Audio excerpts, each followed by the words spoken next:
Hello friends, good morning. നമ്മുടെ Kerala T V സീരിയലിലേക്ക് എല്ലാവർക്കും സ്വാഗതം. അങ്ങനെ ദേ നമ്മുടെ പല്ലവി സ്വാതി എവിടെ ഉള്ളതെന്ന് അറിഞ്ഞു. അപ്പോൾ പെട്ടെന്ന് തന്നെ ഒരു ഓട്ടോ വിളിച്ച് പോകാനായിട്ട് തുടങ്ങുക. പിന്നെ കാണിക്കുന്നതെന്ന് പറഞ്ഞിട്ടുണ്ടെങ്കിൽ നമ്മുടെ സ്വാതി ചേച്ചി പതുക്കെ കണ്ണൊക്കെ തുറന്നു നോക്കുമ്പോൾ ഇത് എവിടെയാ എന്താണെന്നൊന്നും മനസ്സിലാവുന്നില്ല. ഇന്ദ്ര ഇന്ദ്ര എന്ന് പറഞ്ഞ് വിളിച്ചു. എൻ്റെ പൊന്നെ, എത്ര നേരമായി സ്വാതി, ഇത് എത്ര നേരം എന്ന് വെച്ചാൽ സ്വാതി എഴുന്നേക്കുന്നത് നോക്കി ഞാൻ നോക്കിയിരിക്കുന്നേ. എൻ്റെ പൊന്നെ, അവളെന്ത് ചെയ്യുന്നു ചോദിച്ചു. അവളോട് ഞാൻ പൊക്കോളാൻ പറഞ്ഞു.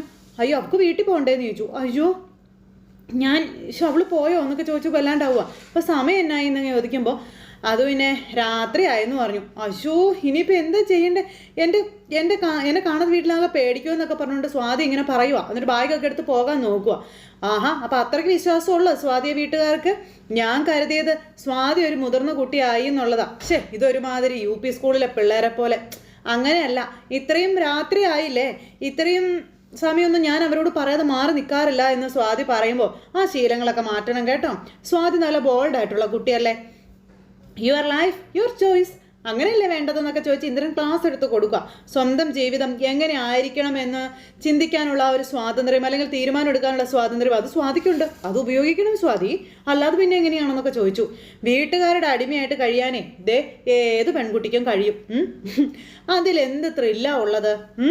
അതൊക്കെ ഒരു വല്ലാത്തൊരു രീതിയല്ലേ, ജീവിതം ആസ്വദിക്കാനുള്ളതല്ലേ. അതുകൊണ്ട് അതിൻ്റെ ധൈര്യവും കാര്യമൊക്കെ കാണിക്കണം.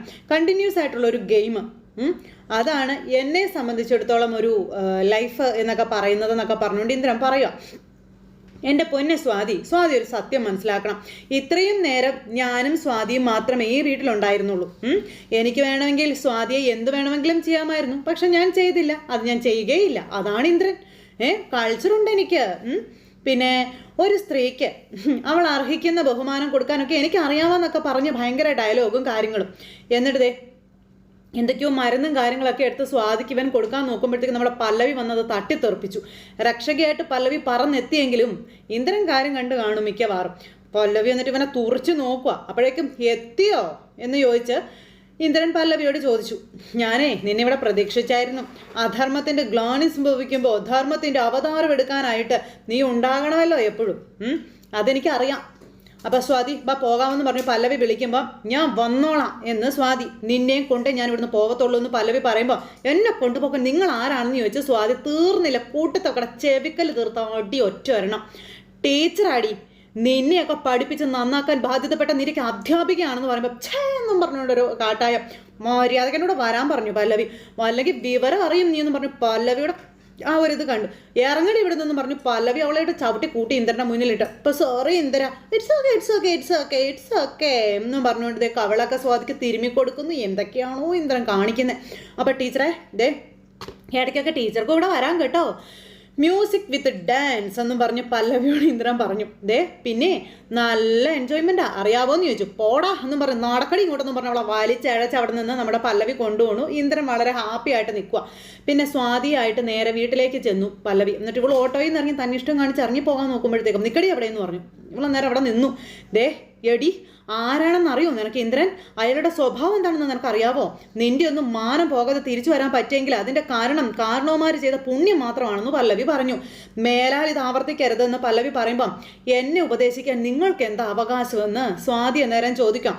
ഇന്ദ്രൻ്റെ മുന്നിൽ വെച്ച് നിങ്ങൾ എന്നെ തല്ലി. ടീച്ചറൊക്കെ അങ്ങ് കോളേജിലും മതി. ഞാൻ എങ്ങനെ ജീവിക്കണമെന്ന് ഞാനാ തീരുമാനിക്കുന്നതെന്നും അതിൽ കയറി ഇടപെടാൻ ഒരാളെയും ഞാൻ അനുവദിക്കില്ല എന്ന് പറയുന്ന സ്വാതി പറയുമ്പം നശിക്കാനുള്ള പോക്കാ മോളെ ഇത്. അതുകൊണ്ടാണ് നീ ഇപ്പം ഇങ്ങനെയൊക്കെ സംസാരിക്കുന്നതെന്ന് പല്ലവി ഇവളോട് അങ്ങ് പറഞ്ഞു. ആദ്യമൊക്കെ നിനക്ക് രസം തോന്നും, പിന്നെ അതില്ലാതെ പറ്റില്ലെന്നാകും. അത് കിട്ടാനേ എന്തും ചെയ്യാനുള്ള മാനസികാവസ്ഥയിലാകും നീയൊക്കെ. അവസാനം ഉറ്റവരെയും ഉടവരെയും ദുഃഖത്തിലാഴ്ത്തി ഏതെങ്കിലും മെൻ്റൽ ഹോസ്പിറ്റലിലെ സെല്ലിലാകും ശിഷ്ട ജീവിതമെന്നും പല്ലവി ഇവക്ക് പറഞ്ഞു കൊടുക്കുക. ഒരുപാട് പേരുടെ കഥകളെ എനിക്കറിയാം. നിനക്ക് അങ്ങനെ ഒരു ഗതി ഉണ്ടാകരുതെന്ന് കരുതി പറയുക.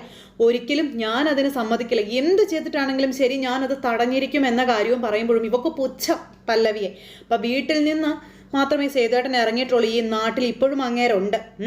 ഒന്ന് വിളിച്ചാൽ മതി പറന്നു വരുമെന്നൊക്കെ പറയുമ്പോഴും ഇവക്ക് പുച്ഛം. വരുത്താതിരുന്നത് ഇതൊന്നും കണ്ട പാവത്തിൻ്റെ മനസ്സ് വേദനിക്കേണ്ടല്ലോ എന്ന് കരുതി മാത്രമാണെന്ന് പറഞ്ഞു. പിന്നെയെന്നും പറഞ്ഞോണ്ട് ഇവിടെ ഇരിക്കും ഇങ്ങനെ. അപ്പോൾ കമ്പൈൻ സ്റ്റഡി നടത്താൻ വേണ്ടി ഒരു ഫ്രണ്ടിൻ്റെ വീട്ടിൽ പോയി. അതാണ് വൈകിയത്. അങ്ങനെ പറയാവൂ, ആര് ചോദിച്ചാലും. പറഞ്ഞത് മനസ്സിലായോടി. ഒരുപാട് വിഷമങ്ങൾ ഒരുപാട് അനുഭവിക്കുന്നുണ്ട് ആ പാവം പൂർണിമാമ. ഇതുകൂടി താങ്ങാനുള്ള ശേഷി ആ അമ്മയ്ക്ക് ഉണ്ടാവില്ല എന്നും പല്ലവി ഇവളോട് പറഞ്ഞു. സേതുവേട്ടനില്ലാത്ത ഒരു അവസരമാക്കി എടുക്കാൻ തോന്നുന്നുണ്ടാകും നിനക്ക്. മണ്ടത്തരം അത്. അതിലൂടെ നഷ്ടപ്പെട്ടു പോകുന്നത് സ്വന്തം ജീവിതമാണെന്നോർത്ത് നിനക്ക് നല്ലതാണെന്നും പല്ലവി ഇവളോട് പറയണു. അപ്പോഴും ഇവളെന്ത് ഇറിറ്റേഷൻ പോലെ ആട്ടോ നിന്ന് കേൾക്കണത്. നടക്കുന്നും പറഞ്ഞ് സ്വാതിയും കൂട്ടി പല്ലവി അകത്തേക്ക് കയറി ചെല്ലുക. ആ സമയത്ത് ഇവരെല്ലാവരും ഇങ്ങനെ അവിടെ ടെൻഷൻ അടിച്ചിരിക്കുക. അപ്പോൾ അച്ചു അമ്മ പോയി കിടക്കുക, വിഷമിക്കല്ലേ അച്ചു അന്നേരം പറയാണ് സ്വാതി വന്നോളും എന്നൊക്കെ. അപ്പോൾ ഞാനും കൂടെ പോയി ഒന്ന് തിരക്കണോ എന്ന് നമ്മുടെ ഹരി ചോദിച്ചു. വേണ്ട, പല്ലവി പോയിട്ടുണ്ടല്ലോ എന്നും പറഞ്ഞുകൊണ്ട് പൂർണിമ തല തിരിഞ്ഞിരിക്കുന്നു. അപ്പോഴാണ് സ്വാതിയും കൂട്ടിക്കൊണ്ട് പല്ലവി അങ്ങോട്ടേക്ക് വരുന്നത്. കയറി വന്നു മകളെ കണ്ടപ്പോഴേക്കും ചെന്നിട്ട് എവിടെ പോയതാടി നീ? അമ്മേ, ഞാൻ ഊഹിച്ചത് തന്നെ അമ്മേ, കമ്പൈൻ സ്റ്റഡിക്ക് പോയതാണെന്ന് പല്ലവി പറയാം. ആ നീരജ പറ്റിച്ച പണിയാണെന്നും അവളുടെ അച്ഛൻ്റെ കാറിൽ കൊണ്ടാക്കുമെന്നും പറഞ്ഞ് കാത്തിരുന്നതാ ഇവള്. അച്ഛൻ വരാൻ വൈകിയെന്നും പറഞ്ഞുകൊണ്ട് പല്ലവി പറയുന്നു. ആ സമയത്തും ഇവളിങ്ങനെ കഴുത്തൊക്കെ തിരുമ്മി ഭയങ്കര പുച്ഛഭാവത്തിൽ നിൽക്കുക. അപ്പോൾ ആ വിവരം ഒന്ന് ഫോണിൽ വിളിച്ച് പറഞ്ഞാൽ എന്താ കുഴപ്പമെന്ന് പൂർണിമ സ്വാതിയോട് ചോദിച്ചു. കാമാന്നൊരക്ഷരം ആ പൂതന മിണ്ടുന്നില്ല കേട്ടോ. ബേബി ചേച്ചിക്ക് കാര്യം മനസ്സിലായി. അയ്യോ അമ്മേ, അതിന് ഫോണിൽ ചാർജ് തീർന്നു പോയതുകൊണ്ട് അമ്മേ എന്ന് പല്ലവി പറയും കേട്ടോ. അതൊക്കെ ഇങ്ങനെ ഇവളെ രക്ഷിക്കാൻ വേണ്ടി പറയുമോ? ഇവളാണെങ്കിൽ അതൊന്നും ശ്രദ്ധിച്ചതുമില്ല. എന്തായാലും നല്ലൊരു ശതമാനം പോർഷൻ ഇവൾ കവർ ചെയ്തിട്ടുണ്ട്. അതിനിടയിൽ സമയം പോയതും അറിഞ്ഞില്ല അല്ലേ എന്ന് സ്വാതിയോട് പല്ലവി ചോദിക്കുക. അപ്പോഴൊക്കെ അച്ചുവിന് അറിയാം എന്തൊക്കെയോ സ്പെല്ലിംഗ് മിസ്റ്റേക്ക് ഉണ്ടെന്നുള്ള കാര്യമേ. അപ്പോഴേക്കും പൂർണിമ മേലിൽ ഇത് ആവർത്തിച്ച് പോയേക്കരുതെന്ന് പറഞ്ഞു. ഒരുമിച്ചിരുന്ന് പഠിക്കാനുണ്ടെങ്കിൽ അത് ഇവിടെ വെച്ച് ആയിക്കൊള്ളണം. മറ്റുള്ളവരുടെ വീട്ടിൽ പോയിരുന്നുള്ള പഠിപ്പ് ഇന്നത്തോടെ അവസാനിപ്പിച്ചോളണം. കേട്ടോടി പറഞ്ഞതെന്ന് ചോദിച്ചു പൂർണിമ സ്വാതിയെ വഴക്ക് പറഞ്ഞു. ഇതൊന്നും തന്നെ ബാധിക്കുന്നതല്ല, വേറെ ആരാണ്ടോടോ പറയുന്നതാണെന്ന് ഓർത്തുകൊണ്ട് സ്വാതി അവിടെ നിൽക്കുക. എന്നിട്ട് ഇവക്കെ നല്ല ക്ഷീണമുണ്ട്, ഇത്രയും നേരം ഒരേ ഇരിപ്പിരുന്ന് പഠിച്ചതല്ലേ. അപ്പോൾ ഇവളെന്താ ഭക്ഷണമൊന്നും കഴിച്ചില്ലേ? ഭക്ഷണമൊന്നും കഴിക്കണ്ടേ ഇവൾക്ക്? അതൊക്കെ ഇവള് കഴിച്ചല്ലോ അമ്മേ, നീരജയുടെ വീട്ടിൽ നിന്ന് കഴിച്ചു, എനിക്കും തന്നായിരുന്നു ഒരു ജ്യൂസ് എന്നൊക്കെ പല്ലവി ഇങ്ങനെ പറയാം. പക്ഷേ ഇതിലെല്ലാം എന്തൊക്കെയോ മൊത്തത്തിലൊരു സ്പെല്ലിംഗ് മിസ്റ്റേക്കും കാര്യങ്ങളൊക്കെ. എന്നിട്ട് സ്വാതി അടിച്ചാൽ പോയി കിടക്കാൻ പറഞ്ഞു പല്ലവി. അതും പറഞ്ഞ് ഇവളാണെങ്കിൽ സ്റ്റെപ്പ് കയറാൻ നോക്കിയപ്പോഴത്തേക്ക് ഉരുണ്ട് വീഴാനായിട്ട് പോയി. ഈ സ്വാതി ഉരുണ്ട് വീഴാൻ പോയ സമയത്ത് എല്ലാവരും ഇങ്ങനെ നോക്കുക. മൊത്തത്തിൽ എന്തൊക്കെയോ ഒരു കള്ളതാണ് മനസ്സിലായി. അപ്പോൾ ഇവളെന്ത് ഇങ്ങനെയൊക്കെ നടക്കുന്നത്, കാല് നിലത്തുറയ്ക്കാത്തതുപോലെ എന്നൊക്കെ അന്നേരം പൂർണിമ ചോദിച്ചു കേട്ടോ. അത് പിന്നെ പഠിച്ചതിൻ്റെ ആയിരിക്കും അമ്മേ, ഞാൻ പറഞ്ഞില്ലേ ഒരേ ഇരിപ്പായിരുന്നെന്ന്. ഒന്ന് കിടന്നെഴുന്നേറ്റ് കഴിയുമ്പോൾ എല്ലാം അങ്ങ് ശരിയായിക്കോളൂ എന്നും പറഞ്ഞ് പൂർണിമ പറയാം. അച്ചു അന്നേരം ഇങ്ങനെ നോക്കുക. അമ്മ വിഷമിക്കേണ്ട കാര്യമൊന്നുമില്ല കേട്ടോ. ഇനി അവൾ ഇങ്ങനെ ഒന്നും ചെയ്യത്തില്ല. വരുന്ന വഴിക്കേ അമ്മ വഴക്കു പറയും എന്നുള്ളൊരു പേടിയായിരുന്നു അവൾക്ക്. ഞാനെല്ലാം പറഞ്ഞിട്ടുണ്ട്, ഒന്നും പറയാതിരുന്നത് എന്തായാലും നന്നായി. പാവമല്ലേ എന്ന് ചോദിച്ചു. പാവം, അച്ഛനില്ലാത്ത കുട്ടികളല്ലേ എന്ന് വിചാരിച്ച് പലതിനും ഞാൻ കണ്ണടച്ച് വിടുക. അപ്പം തലക്കേറി ഇരിക്കുകയാണെന്നും പറഞ്ഞുകൊണ്ട് പറയാം. അത് മുതലാക്കാൻ നോക്കിയാൽ ചെയ്യേണ്ടത് എന്താണെന്നൊക്കെ എനിക്ക് അറിയാമെന്നും പൂർണിമ അങ്ങ് പറഞ്ഞു. ആരും എന്നെ കൊണ്ട് അത് ചെയ്യിക്കരുതെന്നും അച്ചുവിനെ നോക്കി പറയുക. അവിടെയും കുറ്റം അച്ചുവിൻ. അതും പറഞ്ഞ് പൂർണിമ അവിടെ നിന്ന് അങ്ങ് പോയി. എല്ലാ എണ്ണങ്ങളും ഓരോരോ വഴിക്ക് അങ്ങ് പോയി. അപ്പോഴും അച്ചുവും ഹരിയും കൂടെ അവിടെ നിൽക്കും കേട്ടോ. രാവിലെ ഇവിടെ നിന്ന് ഇറങ്ങിപ്പോയ ആളല്ല സ്വാതി. അങ്ങനെ ഒരാളല്ല ഇവിടെ തിരിച്ചു വന്നിരിക്കുന്നത്. മാറ്റമുണ്ട്, നല്ല മാറ്റമുണ്ട്. എന്താ ചേച്ചി സംഭവിച്ചതെന്ന് ചോദിച്ചു. ഞാനൊന്ന് മേല് കഴിയട്ടെ എന്ന് പറഞ്ഞുകൊണ്ട് നമ്മുടെ പല്ലവിയും അവിടെ നിന്ന് അങ്ങ് ഒഴിഞ്ഞു മാറിപ്പോയി. അപ്പോൾ ഹരി പറഞ്ഞു അച്ചുവിനോട്. അച്ചു പറഞ്ഞത് ശരിയാ, സ്വാതിക്ക് നല്ല മാറ്റമുണ്ട്. ഞാൻ എൻ്റെ ഒരു സംശയം പറയട്ടെ എന്ന് ചോദിച്ചു. സ്വാതി മദ്യപിച്ചിട്ടുണ്ടെന്നാണ് തോന്നുന്നത്, അല്ലെങ്കിലേ മറ്റേ മരുന്ന് കഴിച്ചിട്ടുണ്ട്. ഇതിലേതെങ്കിലും ഒന്ന് കഴിച്ചാലേ ഇതിങ്ങനെ വരത്തുള്ളൂ എന്ന് ഹരി അച്ചുവിനോട് പറയുക കേട്ടോ. അത് കേട്ട് അച്ചു ഞെട്ടിപ്പോയി. അങ്ങനെ ആകെ വെപ്രാളം കയറി അച്ചു ഇങ്ങനെ നിൽക്കും. ഇനിയിപ്പോൾ എന്താ ഒരു വഴിയെന്നറിയാതെ. ഇത് കഴിഞ്ഞതിന് ശേഷം പിന്നെ കാണിക്കുന്നത് നമ്മുടെ പൂർണിമ മുറിയിൽ നിൽക്കുമ്പോൾ ബേബി ചേച്ചി പൂർണിമയുടെ അടുത്തേക്ക് ചെന്നിട്ട് പറഞ്ഞു സ്വാതി പഠിക്കാനൊന്നും പോയതല്ലെന്ന്. അതെന്താ, എന്തോ മോള് കഴിച്ചിട്ടുണ്ടെന്നുള്ള കാര്യം ഉറപ്പാണെന്നും കാലൊന്നും നിലത്തുറയ്ക്കുന്നില്ല എന്ന് പറയുമ്പോൾ എന്താ ബേബി പറയുന്നേ, വാക്കുകൾ സൂക്ഷിച്ച് ഉപയോഗിക്കാൻ പറഞ്ഞപ്പോൾ ചേച്ചി ഇത്തരം ആൾക്കാരെ കണ്ടാലേ എനിക്ക് പെട്ടെന്ന് മനസ്സിലാകും, അല്ലെങ്കിൽ പല്ലവിയോട് ചോദിച്ചു നോക്കാൻ പറഞ്ഞു. സത്യം എന്താണെന്ന് അത് പല്ലവി പറയുമെന്നും പൂർണിമയോട് ബേബി ചേച്ചി പറയാം. അപ്പോഴത്തേക്കും പല്ലവിയോട് ചോദിക്കാൻ പൂർണിമ പോകുക കേട്ടോ. അപ്പോഴത്തേക്കും പല്ലവി അങ്ങോട്ടേക്ക് വന്നു കേട്ടോ. അമ്മേ എന്ന് പറഞ്ഞു വിളിച്ച്. സത്യം പറയണം നീ എന്നോട്, സ്വാതി എന്ത് ചെയ്യുകയായിരുന്നു എന്ന് ചോദിക്കുമ്പം അത് പിന്നെ അമ്മ സ്വാതി നിൻ്റെ അമ്മയുടെ സ്ഥാനം നീ എനിക്ക് തന്നിട്ടില്ലേ, ആ ഒരു അവകാശം വെച്ചിട്ടാണ് ഞാൻ നിന്നോട് ചോദിക്കുന്നത്, നുണ എന്നോട് പറയാൻ നിൽക്കരുത് എന്ന് പല്ലവിയോട് പറഞ്ഞു. ഏത് മോശം വാർത്തയും കേൾക്കാനുള്ളൊരു മാനസികാവസ്ഥ ഇപ്പം എനിക്കുണ്ട്. എന്താ അവൾ എന്ത് ചെയ്യുകയായിരുന്നു, എവിടെയായിരുന്നു അവൾ, പറയാൻ പറഞ്ഞു. അത് പിന്നെ അമ്മേ, അപ്പം എൻ്റെ തലയെ കൈവച്ച് വേണം നീ സത്യം പറയാമെന്ന് പറയുമ്പോൾ അയ്യോ അതൊന്നും വേണ്ട അമ്മ ബഹളമൊന്നും ഉണ്ടാക്കരുത്, ഞാൻ പറയാം. തെറ്റുപറ്റിപ്പോയമ്മേ എന്നിങ്ങനെ പറഞ്ഞു കേട്ടോ. ഞാൻ വേണ്ടതുപോലെയൊക്കെ ഗുണദോഷിച്ചിട്ടുണ്ട്, ഇനിയും അവൾ അതൊന്നും ആവർത്തിക്കില്ലെന്ന് പറയുമ്പോൾ, ഞാൻ ചോദിച്ച ചോദ്യത്തിനല്ല നീ എനിക്ക് ഉത്തരം തരുന്നത്. എനിക്കറിയേണ്ടത് അവൾ എവിടെയായിരുന്നു എന്നുള്ളതാ, എന്ത് ചെയ്യുകയായിരുന്നു അവൾ എന്നുള്ളതാണ് എന്ന് പറയുമ്പോൾ, അത് അപ്പോൾ പറഞ്ഞോ, അവളുടെ അമ്മയല്ലേ ചോദിക്കുന്നത്. പല്ലവി പറയാൻ പറഞ്ഞു. മക്കൾ വഴിതെറ്റിയ അറിയണ്ടേ നമുക്ക് എന്ന് ബേബി ചേച്ചി ചോദിച്ചു. എന്നാലല്ലേ ശ്രദ്ധിക്കാനും തിരുത്താനും പറ്റത്തുള്ളൂ എന്ന് ചോദിച്ചു കേട്ടോ. അപ്പോൾ പല്ലവി അമ്മയുടെ സംശയമേ അത് 100% ശരിയാ അമ്മേ എന്നിങ്ങനെ പറഞ്ഞു. കമ്പൈൻ സ്റ്റഡി ആയിരുന്നില്ല സ്വാതി, അവള് ആ ഇന്ദ്രജിത്തിൻ്റെ കൂടെ ആയിരുന്നു എന്ന കാര്യം പറയുമ്പോഴത്തേക്കും പൂർണിമ നടുങ്ങിപ്പോയി കേട്ടോ. അയാളുടെ ഒരു സങ്കേതത്തിലായിരുന്നു ഉണ്ടായിരുന്നത് എന്നുള്ള കാര്യം പല്ലവി പറയാം. പിന്നെ സംഭവിച്ച കാര്യങ്ങളൊക്കെ പല്ലവി പറഞ്ഞതൊക്കെ കേട്ട് ചങ്കത്ത് വെച്ചുകൊണ്ടിരിക്കുക കൈ പൂർണിമ. അപ്പോൾ അവൾ മദ്യപിച്ചിട്ടുണ്ടല്ലേ, മദ്യപാനമൊന്നും ആയിരിക്കില്ല, മറ്റേത് തന്നെയാണെന്ന് ബേബി ചേച്ചി പറഞ്ഞു. പോട്ടമ്മേ, ഇത്തവണത്തേക്ക് അമ്മയൊന്ന് മാപ്പാക്കാൻ പറഞ്ഞു, ഞാൻ വേണ്ടതുപോലെയൊക്കെ ഉപദേശിച്ചിട്ടുണ്ടെന്ന് പറയുമ്പം നീയല്ല അവളുടെ അമ്മ, ഞാനാ. എൻ്റെ മോള് തോന്നിയതുപോലെ നടന്ന അതിൻ്റെ നാണക്കേട് എനിക്കാണെന്നും പറഞ്ഞുകൊണ്ട് പൂർണിമ ദേഷ്യപ്പെടുക. എന്നെ കൊള്ളാഞ്ഞിട്ടാണെന്ന് കാണുന്നവർ പറയത്തുള്ളൂ, അതെനിക്ക് കുറച്ചിലാണെന്നൊക്കെ പൂർണിമ ഇങ്ങനെ പല്ലവിയോട് പറഞ്ഞു.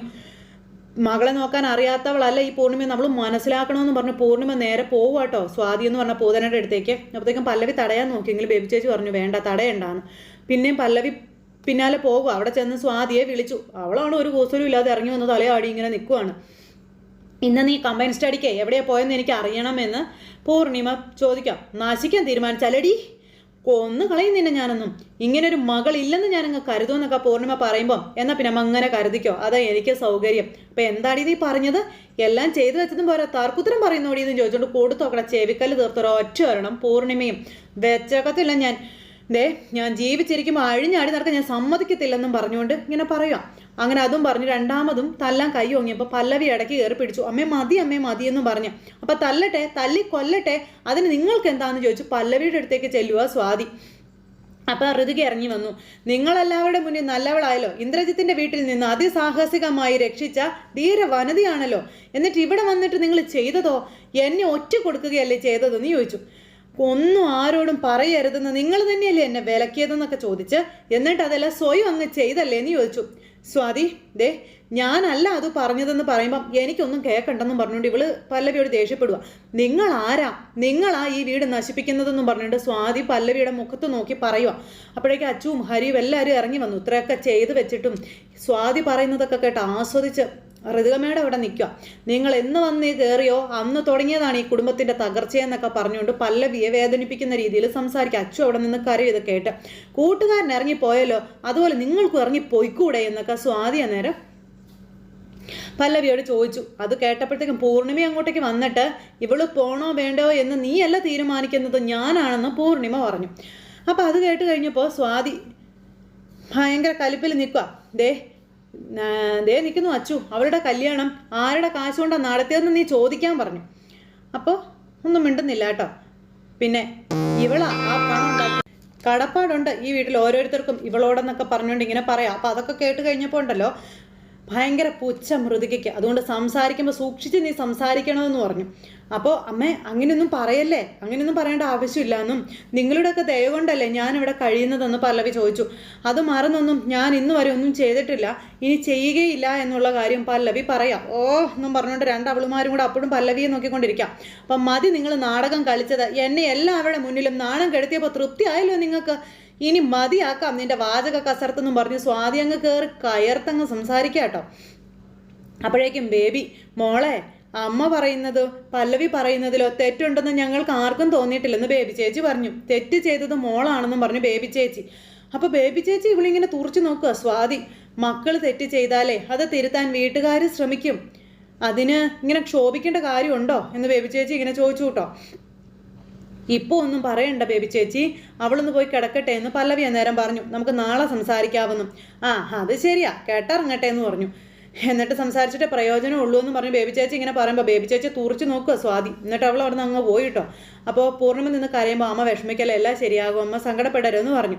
അപ്പോൾ എനിക്കിത് വേണം, ഞാൻ സേതുവിനെ ഇവിടുന്ന് ഇറക്കി വിട്ടില്ലേ, അതിൻ്റെ തിരിച്ചടി എനിക്ക് കിട്ടിക്കൊണ്ടിരിക്കുന്നതെന്നും പറഞ്ഞുകൊണ്ട് പൂർണ്ണിമ അവിടെ നിന്ന് വാവിട്ട് കരയുവാണ്. അങ്ങനെ അതും കഴിഞ്ഞ് ഇതെല്ലാം കഴിഞ്ഞ് എല്ലാവരും പോയി. അപ്പോൾ ഈ വീട് നശിച്ചു എന്നും പറഞ്ഞിട്ട് പൂർണ്ണിമ പറയുമ്പോൾ ഇല്ലമ്മേ, ഈ വീട് ഇതുപോലെ തന്നെ നിലനിൽക്കുമെന്നും പറഞ്ഞ് ഇങ്ങനെ പറയുക കേട്ടോ. പൊന്നുമടം ഇല്ലാതാവാൻ സമ്മതിക്കാത്ത ഒരാളില്ലേ അമ്മേ പുറത്ത്? സേതുവേട്ടൻ. സേതുവേട്ടൻ കാത്തോളൂ ഈ വീടിനെന്ന് നമ്മുടെ പല്ലവി അന്നേരം പറയുക. ഇതൊക്കെ കേട്ട് ഋതികയുടെ ചിരി കാണണമായിരുന്നു. അപ്പോൾ സന്തോഷമായി ഋതികയ്ക്കും. അപ്പോൾ നമ്മുടെ പൂർണ്ണിമ കരഞ്ഞുകൊണ്ട് അങ്ങോട്ട് പോയപ്പോൾ ബലെ ബേഷ് ഒരു ടീച്ചറായി ഇങ്ങനെ തന്നെ വേണമെന്നും പറഞ്ഞ് ഋതിക ചെല്ലുക. Double standard. അമ്മയുടെ ഗുഡ് ബുക്കിൽ ഇപ്പം നിങ്ങളുടെ സ്ഥാനം ഞങ്ങളെക്കാളും മുകളിലാണെന്നും മിടുക്കിയാ നിങ്ങളെന്നൊക്കെ ഇങ്ങനെ ഋതുക വന്ന് പറയുമ്പോഴേ ആദ്യം അനിത്യയെ ഗുണദോഷിച്ച് നന്നാക്കാൻ നോക്കടി. പരിഹസിക്കുന്നതിനേക്കാളും പരദൂഷണം പറയുന്നതിനേക്കാളും ഗുണം ചെയ്യും നിനക്ക് അതെന്നും പറഞ്ഞ് നമ്മുടെ പല്ലവി അവിടെ നിന്ന് അങ്ങോട്ടേക്ക് പോയി. പല്ലവി അവിടെ നിന്ന് പോയി കഴിഞ്ഞപ്പോൾ ഇവളിങ്ങനെ നോക്കിക്കൊണ്ട് ഇങ്ങനെ നിൽക്കുക കാലിപ്പിച്ച്. അപ്പോഴാണ് അച്ചുവും ഹരി അവിടെ നിൽക്കുന്നത്. പോണ പോക്കിനെ ഋതുക അച്ചുവിനെ ഇങ്ങനെ നേരെ നോക്കി അങ്ങ് നിന്നിട്ട് ദഹിപ്പിച്ച് നോക്കിയിട്ട് അങ്ങ് കയറിപ്പോയി. അച്ചു അവിടെ നിന്ന് ഒരു ഒറ്റ കരച്ചിൽ. നമ്മുടെ ഈ കുടുംബം അവസാനിക്കാൻ പോവുകയാണോ ഹരി? അതിൻ്റെ ലക്ഷണങ്ങളാണോ ഈ കാണുന്നതൊക്കെ എന്നൊക്കെ ചോദിച്ചാൽ അച്ചു ഭയങ്കര കരച്ചിൽ. അങ്ങനെയൊന്നും വിഷമിക്കില്ലെന്ന് പറയും. പല്ലവി ചേച്ചി ഉള്ളതുകൊണ്ട് അങ്ങനെയൊന്നും സംഭവിക്കില്ല എന്ന് ഹരി പറയുമ്പോൾ സേതുവേട്ടൻ ഇവിടെ ഉണ്ടായിരുന്ന സമയത്ത് ഈ വീട് നശിക്കില്ലായിരുന്നു, പക്ഷേ ഇപ്പം എനിക്ക് പേടിയാവുകയാണെന്ന് പറഞ്ഞ് അച്ചു ഭയങ്കര കരച്ചിൽ. ഹരിയും ആകെ ധർമ്മസങ്കടത്തിൽ നിൽക്കുക. അപ്പോൾ അങ്ങനെ വലിയേട്ടനെ ഇങ്ങോട്ട് തിരിച്ചു കൊണ്ടുവരാൻ പറ്റുമോ ഹരിക്ക്? പറ്റില്ലല്ലോ എന്നൊക്കെ പറഞ്ഞു.